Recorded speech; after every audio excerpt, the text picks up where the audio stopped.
श्री शिवाय नमस्तुभ्यम. श्री स्वामी समर्थ. नमस्कार भक्तो. तुम्हा सर्व भक्तगणांना स्वामी सेवा चॅनलच्या वतीने होळीच्या खूप साऱ्या हार्दिक शुभेच्छा. भक्तो, होळीचे पावन पर्व आता काहीच दिवसात येणारे आहे. मी तुम्हाला आधीपासूनच ही माहिती देत आहे, जेणेकरून तुम्ही या माहितीस वेळेपूर्वी जाणून घेऊ शकाल आणि आपली किस्मत बदलू शकाल. भक्तो, यावर्षी होळीच्या तिथीला घेऊन काही असमंजस बनले आहे. हिंदू पंचांगाच्या अनुसार फाल्गुन शुक्ल पक्षाच्या पौर्णिमेची तिथी 2 मार्च 2026 सोमवारच्या दिवशी सायंकाळी 5:55 सुरू होईल आणि याची समाप्ती 3 मार्च मंगळवारी सायंकाळी 5:07 होईल. शास्त्राच्या अनुसार ज्या दिवशी प्रदोष काळ म्हणजे सूर्यास्तानंतरचा काळ, तर ज्या दिवशी प्रदोष काळात पौर्णिमा असते त्याच दिवशी होलिका दहन करणे उचित मानले जाते. आता या नियमानुसार 2 मार्चला संध्याकाळी 5:55 फाल्गुन पौर्णिमा सुरू होते आणि म्हणून 2 मार्चलाच होळी पेटवली जाईल. मंगळवारी 3 मार्चला ग्रस्तोदित चंद्रग्रहण आहे.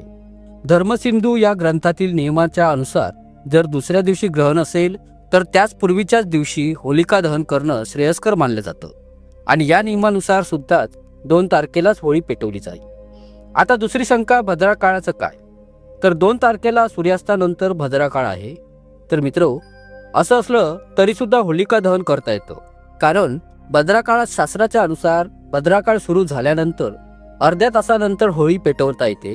त्यामुळे 2 मार्चलाच होलिका दहन करण्यात यावं असं पंचांगकर्त्यांनी सांगितलेलं आहे.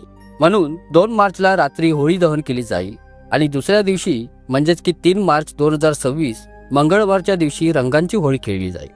संपूर्ण भारतात होळीचा उत्सव पाहण्यासारखा आहे.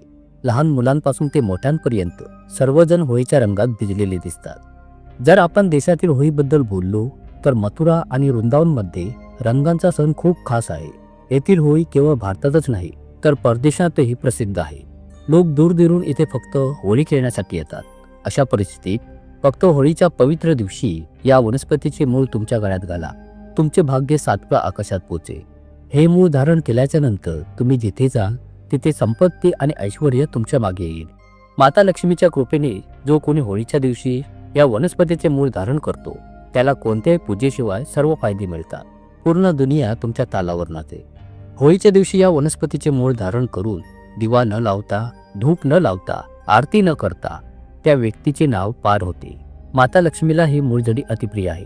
होळीच्या दिवशी जो कोणी या वनस्पतीचे मूळ आपल्या गळ्यात घालतो त्याला जगातील कोणतीही शक्ती राजा होण्यापासून रोखू शकणार नाही. हे मूळ नाही तर स्वतः देवी लक्ष्मीचा आशीर्वाद आहे. बघतो, प्राचीन माहितीनुसार सनातन संस्कृतीत अशा अनेक पौराणिक समजुतींना महत्त्व देण्यात आले आहे, ज्यामध्ये अशी अनेक झाडे आणि वनस्पती आहेत जे खूप शुभ मानली जातात. अशी अनेक झाडे आणि वनस्पती आहेत जे आपल्या जीवनातील समस्या दूर करतात. विशेष म्हणजे लोक या झाडांची आणि वनस्पतींची पूजाच करतात असे नाही, तर त्यांचा वापर औषध म्हणूनही करतात. हे अनेक प्रकारचे रोग बरे करतात आणि वेद आणि पुराणांमध्येही अनेक प्रकारच्या झाडांचा आणि वनस्पतींचा उल्लेख केलेला आहे. उदाहरणार्थ, तुळशीचे झाड, पिंपळाचे झाड. आपल्या सनातन धर्मात त्यांचे खूप आध्यात्मिक महत्त्व आहे. बघतो, तुम्ही हे देखील लक्षात घेतले असेलच की आपण सर्वजण पिंपळाच्या झाडाची पूजा करतो. आपण पिंपळाच्या झाडाची पूजा का करतो? कारण झाडे आणि वनस्पतींमध्ये काही अलौकिक शक्ती असतात ज्यांच्या आधारे आपण कमी वेळात चांगले परिणाम मिळवू शकतो. तर आज मी तुम्हाला ज्योतिषशास्त्राच्या अनुसार होळीच्या दिवशी त्या वनस्पतींच्या मुळांना घालण्याबद्दल सांगणार आहे. जर तुम्ही होळीच्या दिवशी योग्य वेळी आणि योग्य विधीनुसार यांना तुमच्या गळ्यात घालता तर फक्त हा उपाय केल्याने ना केवळ तुम्हाला देवी लक्ष्मीचा आशीर्वाद मिळेल, तर उलट त्यानंतर तुमच्या आयुष्यातील सर्व संकटे मुळापासून नाहीशी होतीलच. तसेच देवी लक्ष्मीच्या आशीर्वादाने तुमचा बंद पडलेला व्यवसाय सुद्धा सुरू होईल. तुमच्या आयुष्यात पैसा येऊ लागेल.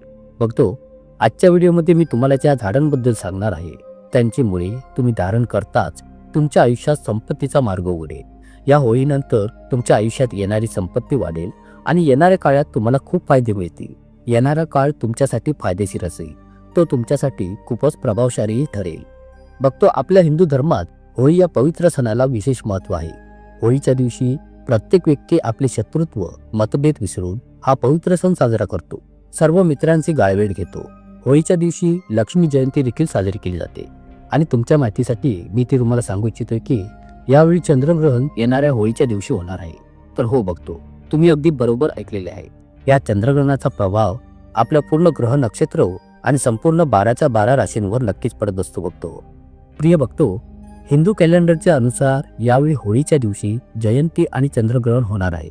असा शुभ मुहूर्त पूर्ण 242 वर्षांनी आलेला आहे. बघतो, वेदांमध्ये असे म्हटले आहे की लक्ष्मी जयंतीच्या दिवशी देवी लक्ष्मी खूप आनंदी मनस्थितीत असते. लक्ष्मी जयंतीच्या दिवशी देवी लक्ष्मी स्वतः पृथ्वीला भेट देण्यासाठी येते आणि घुबराला तिचे वाहन घेऊन पृथ्वीवर प्रवास करते. आणि चंद्रग्रहणाच्या दिवशी कोणते उपाय केले तरी ते व्यर्थ जाऊ शकत नाही, जे की या होळीच्या दिवशी आहे. पण यावेळी होळीच्या दिवशी जर तुम्ही या वनस्पतींच्या मुळांना धारण करता, ज्याबद्दल मी आजच्या व्हिडिओमध्ये तुम्हाला सांगणार आहे, तर तुम्हाला देवी लक्ष्मीचे आशीर्वाद आणि वरदान नक्कीच मिळेल. या मुळांना घातल्यानंतर तुमच्या आयुष्यातील सर्व प्रकारचे त्रास, वेदना आणि समस्यांपासून तुम्हाला आराम मिळेल. विश्वास ठेवा, ज्या वनस्पतींच्या मुळांना मी घालायला सांगणार आहे ती रोपे देवी लक्ष्मीला खूपच अतिप्रिय आहे. या वनस्पतींमध्ये देवी लक्ष्मीचा दैविक शक्तींचा वास असतो आणि लक्ष्मी जयंतीच्या दिवशी देवी लक्ष्मी स्वतः या वनस्पतींमध्ये निवास करण्यासाठी येते. आणि जर तुम्ही या वनस्पतींची मुळे योग्य वेळी आणि योग्य विधींनी आपल्या गळ्यात धारण करता, तर विश्वास ठेवा, फक्त तुमचे नशीब नक्कीच बदलेल. या होळीनंतर तुमच्या आयुष्यातील सर्व प्रकारच्या समस्यांपासून तुम्हाला मुक्तता मिळेलच, पण देवी लक्ष्मीच्या आशीर्वादाने या होळीनंतर तुम्हाला करोडपती धनवान होण्यापासून कोणीही रोखू शकणार नाही. फक्त आता तुम्हाला प्रश्न पडला असेल की या वनस्पतींची मुळे कशी धारण करायची, तर पहा, तुम्हाला फक्त लक्ष्मी जयंतीच्या दिवशी तंत्रशास्त्रात उल्लेख केलेल्या त्या वनस्पतींची मुळे आणायची आहेत, ज्यामध्ये देवी लक्ष्मीचा दैवी शक्तींचा वास आहे. तुम्हाला त्यांना गंगाजलाने व्यवस्थित धुवून घ्यायचे आहे.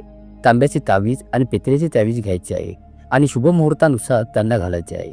आणि या व्हिडिओमध्ये मी तुम्हाला शुभ मुहूर्ताची माहिती नंतर देईन. या होळीच्या दिवशी तुम्हाला एवढेच करायचे आहे आणि विश्वास ठेवा बघतो, तुमच्या आयुष्यात असा चमत्कार आणि सकारात्मक बदल येईल, ज्यानंतर येणारा काळ तुमच्यासाठी खूप फायदेशीर आणि खूप भाग्यवान असेल. म्हणूनच तुमच्या स्वतःच्या भल्यासाठी हा व्हिडिओ शेवटपर्यंत पहा. आणि जर तुम्हाला माता लक्ष्मीचे आशीर्वाद तुमच्यावर आणि तुमच्या कुटुंबावर नेहमीच राहावे असे वाटत असेल, तर माता लक्ष्मीच्या कृपेने तुम्ही तुमच्या आयुष्यात खूप प्रगती करावी, खूप पुढे जावे. माता लक्ष्मीच्या आशीर्वादाने तुम्ही यावर्षी धनवान बनावे. तर बघतो, पूर्ण विश्वासाने आणि श्रद्धेने या व्हिडिओच्या कमेंट्स बॉक्समध्ये माता लक्ष्मी की जय टाईप करण्यास मात्र विसरू नका. फक्त जर तुम्हाला या होळीनंतर करोडपती धनवान व्हायचे असेल आणि देवी लक्ष्मीच्या 8ही रूपांचे आशीर्वाद मिळवायचे असतील, तर फक्त हे एक काम करा, ते म्हणजे या होळीला सूर्यास्त होण्यापूर्वी तुम्हाला सदाफुलीच्या वनस्पतीचे मूळ कुठूनही शोधून आणायचे आहे. तुम्हाला त्यास गंगाजलाने व्यवस्थित धुवून घ्यायचे आहे आणि चांगले आंघोळ करून तुम्ही घ्यायचे आहे. तुम्हाला तुमच्या घरातील पूजास्थळी जायचे आहे, जिथे माता लक्ष्मीची कलाकृती ठेवली असेल. तिथे सर्वप्रथम तुम्हाला माता लक्ष्मीच्या कलाकृतीसमोर म्हणजेच फोटोसमोर तुम्हाला एक तुपाचा दिवा लावायचा आहे. हातात तांब्याची तावीज आणि सदाफुलीच्या वनस्पतीचे मूळ धरल्यानंतर तुम्हाला देवी लक्ष्मीच्या बीज मंत्राचा 11 वेळा जप करायचा आहे. देवी लक्ष्मीला 11 हा आकडा खूप अतिप्रिय आहे. बघतो, आता मी तुम्हाला लक्ष्मीचे बीज मंत्र सांगण्यात जातोय, लक्ष देऊन ऐका. ओम महालक्ष्मी नमः. मी पुन्हा एकदा सांगतोय, ओम महालक्ष्मी नमः. त्यानंतर बघतो, तुम्हाला या सदाफुलीच्या वनस्पतीचे मूळ तांब्याच्या तावीतीत ठेवायचे आहे आणि नंतर ते तुम्हाला तुमच्या गळ्यात धारण करायचे आहे. जर तुम्ही होळीच्या दिवशी सदाफुलीच्या वनस्पतीचे मूळ अशा प्रकारे धारण केले, तर तुमच्या जीवनातील सर्व प्रकारच्या आर्थिक समस्यांपासून मुक्तता मिळेलच, परंतु हे मूळ धारण केल्यानंतर तुम्हाला देवी लक्ष्मीच्या 8ही रूपांचे आशीर्वाद देखील मिळतील. त्यानंतर माता लक्ष्मीच्या कृपेने तुमच्यावर आयुष्यभर पैशांचा वर्षाव होत राहील, पण भविष्यात तुम्हाला धनवान करोडपती होण्यापासून कोणीही रोखू शकणार नाही. बघतो, जर तुम्हाला बऱ्याच काळापासून व्यवसायात तोटा होत असेल किंवा तुमच्या आयुष्यात पैसा येणे बंद झालेले असेल, तसेच तुम्ही पैशाबाबत कोणताही निर्णय घेतला तरी तो निर्णय तुमचे नुकसानच करतो, तर समजून जा की तुम्ही जाणून बुजून किंवा नकळत काही चूक केलेली आहे, ज्यामुळे देवी लक्ष्मी तुमच्यावर कोपलेली आहे.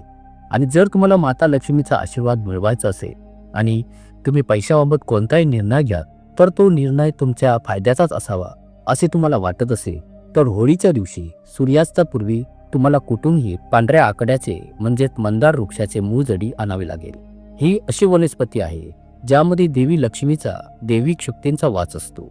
पांढरी आकडे आणल्यानंतर तुम्हाला या वनस्पतीचे मूळ गंगाजलाच्या पाण्याने पूर्णपणे धुवावे लागेल आणि तुम्हाला ते पितळी तावेजीमध्ये घालावे लागेल. जर तुम्ही या होळीला फक्त हा उपाय केलात, तर बघतो तुम्हाला माता लक्ष्मीचा आशीर्वाद मिळेल, पैशाबाबत तुम्ही कोणताही जो निर्णय घ्याल तुम्हाला त्यात फायदा होईल. तुमचा बंद पडलेला व्यवसाय सुरू होईल आणि माता लक्ष्मीजीच्या कृपेने त्याच्या आशीर्वादाने येणाऱ्या काळात तुम्हाला अपेक्षेपेक्षा जास्त पैसे मिळतील. बघतो आपल्या वेद आणि पुराणांमध्ये असे म्हटले आहे की जर तुम्ही होळीच्या दिवशी कुठूनही जाईच्या रूपाचे मूळ आणले आणि ते चांदीच्या तावीजीत घालून आपल्या गळ्यात धारण केले तर जगातील कोणतीही शक्ती तुम्हाला करोडपती होण्यापासून रोखू शकणार नाही. बघतो जाईचे झाड हे एक असे झाड आहे ज्यामध्ये देवी लक्ष्मीच्या दैविक शक्तींचा वास असतो. ही अशी वनस्पती आहे जी भगवान हनुमानजी महाराजांना देखील खूप प्रिय आहे. आणि जर होळीच्या दिवशी तुम्ही जाईच्या मुळास चांदीच्या तावीजीत घालून आपल्या गळ्यात धारण करता तर बघतो तुमच्या आयुष्यात केवळ संपत्तीचा वर्षावच होणार नाही तर तुम्ही तुमच्या आयुष्यात खूप प्रगती कराल, खूप पुढे जाल आणि यशाची शिडी चढाल. बघतो जर तुम्ही बऱ्याच काळापासून आजारी असाल आणि तुमच्या आजाराने तुम्हाला खूप त्रास होत असेल तर तुम्हाला फक्त या होळीच्या दिवशी कुठूनही काळ्या धोत्र्याच्या झाडाचे मूळ काढून आणायचे आहे. यास गंगाजलाने पूर्णपणे धुतल्यानंतर या होळीच्या दिवशी तुम्ही ते तुमच्या गळ्यात घालायचे आहे. जर तुम्ही फक्त हा उपाय केला तर विश्वास ठेवा तुम्हाला सर्वात जास्त त्रास देणाऱ्या आजारापासून तुम्हाला आराम मिळेल. कारण ही एक अशी वनस्पती आहे ज्यामध्ये अनेक देवी देवता राहतात. बघतो जेव्हा अमृताचे काही थेंब जमिनीवर पडले होते तेव्हा ते या वनस्पतीवर पडले होते. म्हणून हा उपाय करून पाहायला तुम्ही विसरू नका, ज्यामुळे तुमचा आजार पूर्णपणे बरा होईल, तुम्हाला तुमच्या आजारातून आराम मिळेल. याचसोबत बघतो या व्हिडिओच्या कमेंट सेक्शनमध्ये लिहा जय माता लक्ष्मी. बघतो या व्हिडिओमध्ये मी तुम्हाला होळीच्या दिवशी करावयाच्या उपाययोजनांबद्दल सांगितलेले आहे.